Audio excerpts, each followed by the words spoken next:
Ji, resolution of force. सबसे पहले resolution of force की हमने डेफिनेशन करनी है। रेजोल्यूशन ऑफ फोर्स, फोर्स को रिजॉल्व करना, उसके कंपोनेंट्स में डिवाइड करना, बेसिकली रेजोल्यूशन ऑफ फोर्स कहलाता है। नाम से पता चल रहा है। तो फर्स्ट टू लाइंस में रेजोल्यूशन ऑफ फोर्स की डेफिनेशन है, the process of splitting up a vector या force into their component forces is called resolution of force. तो एक वेक्टर को उसके कंपोनेंट्स में या एक फोर्स को उसके मुख्तलिफ कंपोनेंट्स में डिवाइड कर देना जो होता है, ये कहलाता है रेजोल्यूशन ऑफ फोर्स। तो रेजोल्यूशन ऑफ फोर्स की डेफिनेशन हमने पहले करनी है, उसके बाद हमने हेडिंग डालनी है परपेंडिकुलर कंपोनेंट्स की। और परपेंडिकुलर कंपोनेंट्स, ये भी नाम से पता चल रहा है, परपेंडिकुलर होता है 90 डिग्री का। अगर दो कंपोनेंट्स आपस में 90 का एंगल बना रहे हो तो ऐसे कंपोनेंट्स को रेजोल्यूशन सॉरी ऐसे कंपोनेंट्स को परपेंडिकुलर कंपोनेंट्स कहते हैं। जैसा कि डेफिनेशन में मेंशन है,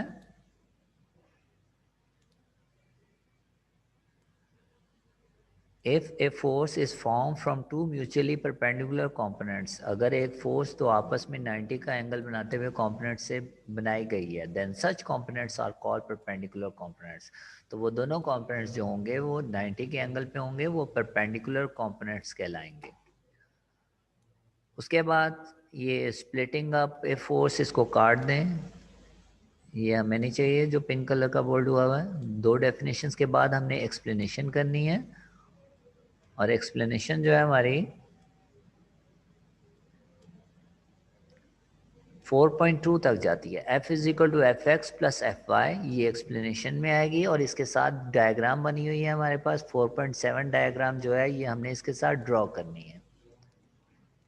और 4.7 डायग्राम में एक फोर्स नज़र आ रही है आपको, जो कि O पॉइंट पे लग रही है। एक्स एक्सिस और वाई एक्सिस आपको दिखाई दे रहे हैं। और एंगल जो है वो थीटा का बनाती हुई, ये नीचे जो एंगल नज़र आ रहा है ये थीटा का एंगल है, जो कि एक्स एक्सिस के साथ बनाया जा रहा है। तो इस एक्सप्लेनेशन में जो कि हमने ये करनी है 4.2 तक, इसमें हमने ये बताना है कि एक फोर्स है एफ, जो कि पॉइंट ओ पे अप्लाई की गई है, और ये थीटा का एंगल बना रही है एक्स एक्सिस के साथ, as shown in the figure. Figure हमने बनानी है। ओ ए जो है वो फोर्स को रिप्रेजेंट कर रहा है। ए से अगर हम एक्स एक्सिस के ऊपर परपेंडिकुलर ड्रॉ करें, ए बी, देख सकते हैं ए बी जो है वो एक्स एक्सिस पे 90 का एंगल है।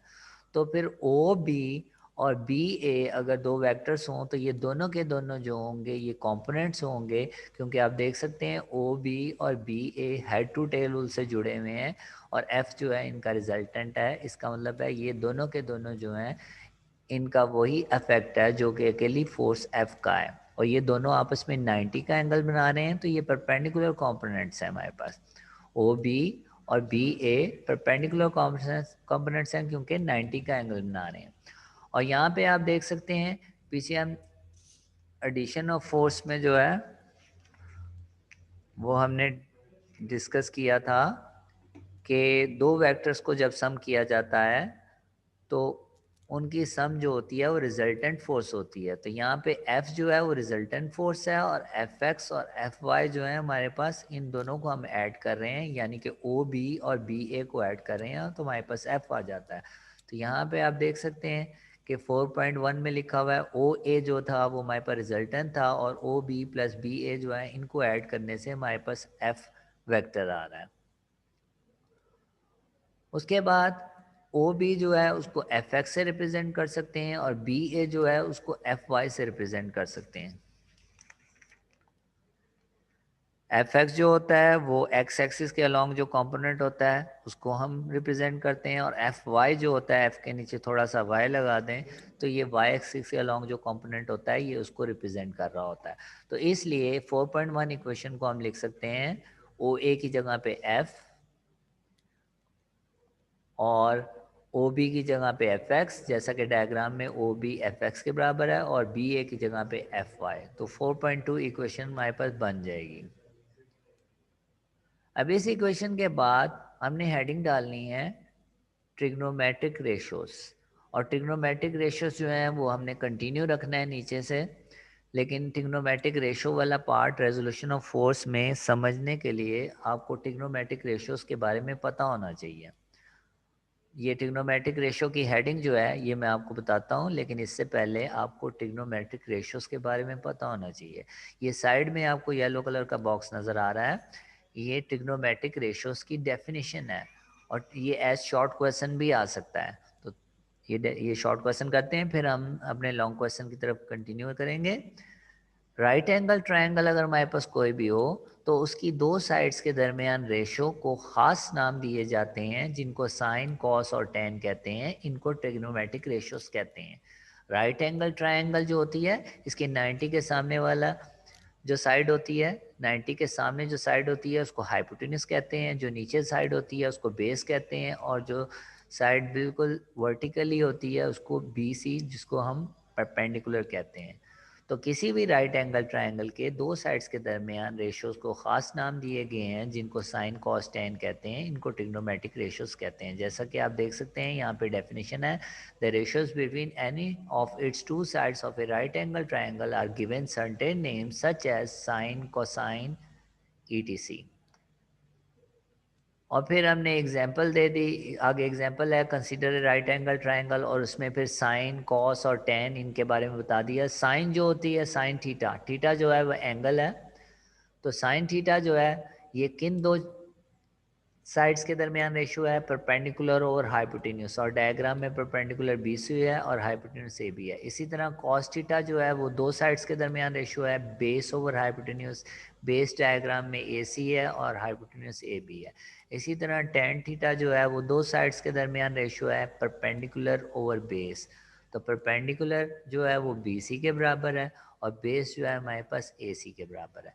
तो ये जो रेशोस हैं साइन, कॉस और टेन की, जो ये रेशोस यहाँ पे दी हुई हैं, परपेंडिकुलर और हाइपोटेन्यूस, बेस ओवर हाइपोटेन्यूस और परपेंडिकुलर और बेस, ये हमें याद होनी चाहिए, तब हम आसानी से रेजोल्यूशन ऑफ फोर्स का ये पोर्शन कर सकेंगे। तो यहाँ पे हमने हेडिंग डाली ट्रिग्नोमेट्रिक रेशोस की, और ट्रिग्नोमेट्रिक रेशोस की हेडिंग में हमने क्या लिखना है, हमने सबसे पहले कॉस थीटा, यहाँ पे आप देखें कॉस थीटा लिखा हुआ है, और कॉस थीटा जो होता है वो हमने साइड वाले टेबल के मुताबिक पढ़ा था, वो किसके बराबर होता है, बेस ओवर हाइपोटेन्यूस। तो हमने सबसे पहले यहाँ पे बेस देखें तो वो हमारे पास OB के बराबर है, और हाइपोटेन्यूस देखें तो वो OA के बराबर है डायग्राम में। तो हमने कॉस थीटा जो है वो इक्वल टू लिख दिया OB ओवर OA, और OB की वैल्यू जो है वो FX है, आप देख सकते हैं नीचे OB है वो FX के बराबर है। OA की वैल्यू जो है वो आप डायग्राम में देख सकते हैं OA F के बराबर है, तो हमने F लिख दिया। अब इसमें तीन चीज़ें आपस में इक्वल हैं, दरमियान वाली OB ओवर OA को भूल जाएं, F उधर जाके मल्टीप्लाई होगा तो हमारे पास आ गया FX is equal to F cos theta. इसी तरीके से जिस तरह हमने कॉस किया है ऐसे ही हम साइन थीटा को सॉल्व करते हैं। साइन थीटा ट्रिग्नोमेट्रिक रेशियो में अगर हम देखें तो साइन थीटा जो है परपेंडिकुलर ओवर हाइपोटेन्यूस होता है। तो यहाँ पे sine theta is equal to, diagram में परपेंडिकुलर AB है तो हमने लिख दिया BA या ABA की बात है, डिवाइडेड बाय हाइपोटेन्यूस जो कि हमारे पास OA के बराबर है, डायग्राम में OA हाइपोटेन्यूस है। और BA की वैल्यू इस डायग्राम में BA की वैल्यू FY है तो वो हमने लिख दिया FY। इसी तरह OB की वैल्यू OA की वैल्यू डायग्राम में देखें तो वो F के बराबर है तो हमने यहाँ पे F लिख दिया। तो साइन थीटा ट्रिग्नोमेट्रिक रेशियो के मुताबिक जो होता है वो परपेंडिकुलर और हाइपोटेन्यूस होता है। परपेंडिकुलर BA था, हाइपोटेन्यूस OA था, BA की वैल्यू FY थी, OA की वैल्यू F थी। अब दरमियान वाली वैल्यूज को आप भूल जाएं, फर्स्ट और लास्ट को जेन में रखें, यानी कि FY ओवर F जो है वो बराबर है साइन थीटा, ये जेन में रखें। F उधर जाके मल्टीप्लाई हो जाएगा तो FY जो है वो हमारे पास आ गया F साइन थीटा। तो ये फार्मूला भी है, ये हमें याद होना चाहिए, FY is equal to F sine theta, और ऊपर जो था 4.3 और 4.4 जो है ये फार्मूले हैं, ये हमें याद भी होने चाहिए।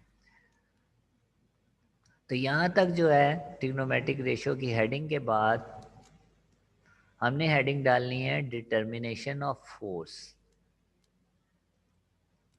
डिटर्मिनेशन ऑफ फोर्स, और अगर आप यहाँ पे देखें तो यहाँ पे दोबारा से वही एक्सप्लेनेशन की गई है, सिर्फ डायग्राम जो है वो चेंज कर दी गई है। जो पहले हमने एक्सप्लेनेशन की है वही रिपीट की हुई है, ये सारी एक्सप्लेनेशन रिपीट हुई हुई है। तो अगर ये लॉन्ग क्वेश्चन आता है तो डिटर्मिनेशन ऑफ फोर्स में ही एक्सप्लेनेशन हम कर चुके हैं, सिर्फ डायग्राम्स में आर पी ओ को चेंज करके वही चीज़ एक्सप्लेन की है, तो ये हमने नहीं करनी है। हमने वही पुरानी डायग्राम को इस्तेमाल करना है और हमने यहाँ से कंटिन्यू करना है द मैग्नीट्यूड से, यानी कि डिटर्मिनेशन ऑफ फोर्स में हमने लिखना है the magnitude of force F can be determine using the right angle triangle O P R की जगह पे ए बी सी, ये मैंने आपको लिखवाया भी हुआ है। और पैथागोरस थ्योरम हमने अप्लाई करना है। पैथागोरस थ्योरम जो क्या होता है, hypotenuse square is equal to base square plus perpendicular square. अगर हम अपनी डायग्राम की तरफ जाएं तो हमारे पास जो है हाइपोटेन्यूज जो है वो ओ ए है, ओ ए का स्क्वायर या एफ स्क्वायर जिसको हम कहते हैं। बेस जो है वो ओ बी है, ओ बी का स्क्वायर यानी कि एफ एक्स का स्क्वायर। और ए बी जो है हमारे पास वो परपेंडिकुलर है, वो एफ वाई का स्क्वायर है। तो हमने डिटर्मिनेशन ऑफ फोर्स में जो है वो हमने लिख दिया एफ का स्क्वायर बराबर है एफ एक्स का square plus F Y square, यानी कि hypotenuse square is equal to base square plus perpendicular square. और दोनों तरफ का स्क्वायर रूट ले लें, हैंस वाली लाइन में बोथ साइड्स का स्क्वायर रूट ले लिया हमने, तो लेफ्ट साइड में एफ के ऊपर स्क्वायर रूट से कट जाएगा और राइट साइड में दो वैल्यूज प्लस हो रही हैं इसलिए स्क्वायर रूट कट नहीं होगा। तो 4.5 इक्वेशन जो है ये एक और फार्मूला है, ये हमें याद होना चाहिए। उसके बाद लास्ट में हमने एंगल निकालना है, उसके लिए हमने टेन थीटा का इस्तेमाल करना है। और टेन थीटा जो है वो आप ट्रिग्नोमेट्रिक रेशो में देखें तो वो हमारे पास होता है परपेंडिकुलर ओवर बेस। और डायग्राम में परपेंडिकुलर ये वाली वैल्यू है जो कि एफ वाई है और बेस एफ एक्स है। तो हमने लास्ट में टेन थीटा अप्लाई किया, tan theta is equal to F Y over F X, यानी कि परपेंडिकुलर की वैल्यू ओवर बेस की वैल्यू। और जो टेन है उस साइड में जाता है तो टेन इनवर्स बन जाता है, तो थीटा बराबर आ गया tan inverse F Y over F X.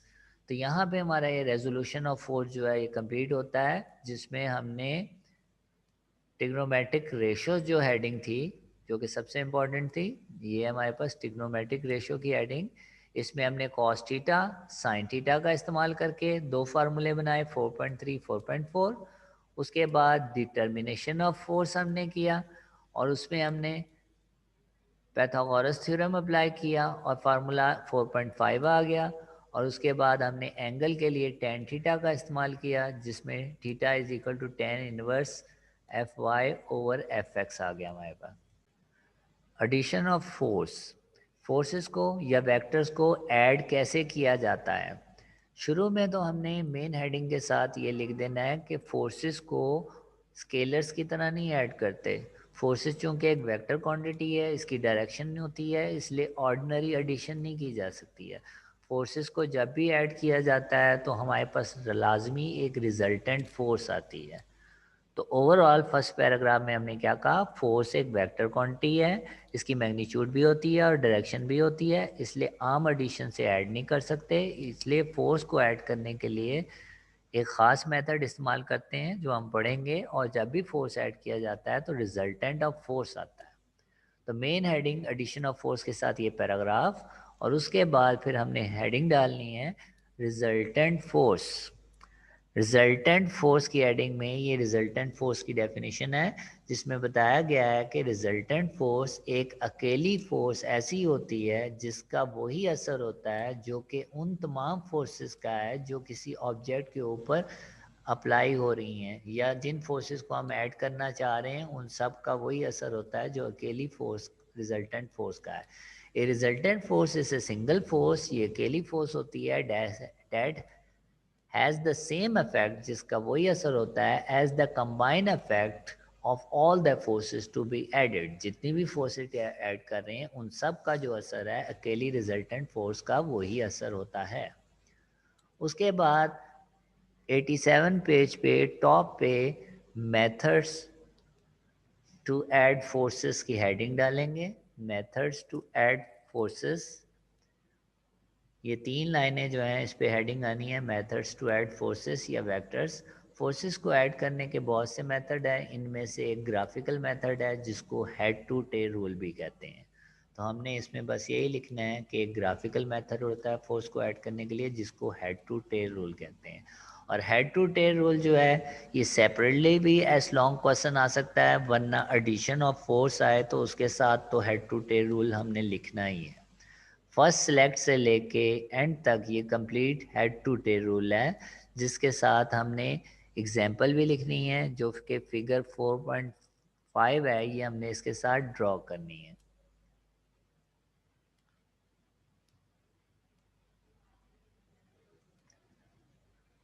तो हेड टू टेल रूल क्या रूल है, इसमें कुछ स्टेप्स होते हैं। सबसे पहले एक सूटेबल स्केल कंसीडर करते हैं, मुनासिब स्केल, क्योंकि हमारे पास जितनी भी फोर्सेस होती हैं हमने इसको कॉपी के ऊपर रिप्रेजेंट करना होता है।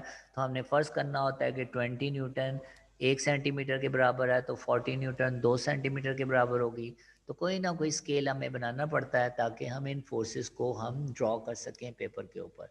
तो पहला स्टेप है first select a suitable scale, ताकि हम उनको ड्रॉ कर सकते हैं। दूसरा स्टेप है उनको हमने ड्रॉ कर देना है पेपर के ऊपर। Then draw the vectors of all the forces according to the scale such as A and B. अगर आप ये डायग्राम सामने देखें तो ए और बी जो है वो किसी ना किसी स्केल के मुताबिक जो है वो ड्रॉ कर दिए गए हैं उसी डायरेक्शन में जिस डायरेक्शन में वो फोर्सेस अप्लाई हो रही थी। तो पहले suitable head to tail rule में पहले मुनासिब स्केल कंसीडर करते हैं, फिर उन वेक्टर्स को उस स्केल के मुताबिक पेपर पे ड्रॉ कर देते हैं।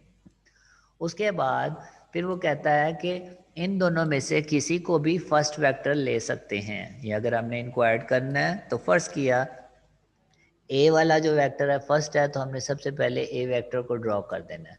फिर उसके बाद जो सेकंड वेक्टर है उसकी टेल को फर्स्ट वेक्टर के हेड के साथ ज्वाइन कर देना है। नाम है हेड टू टेल रूल।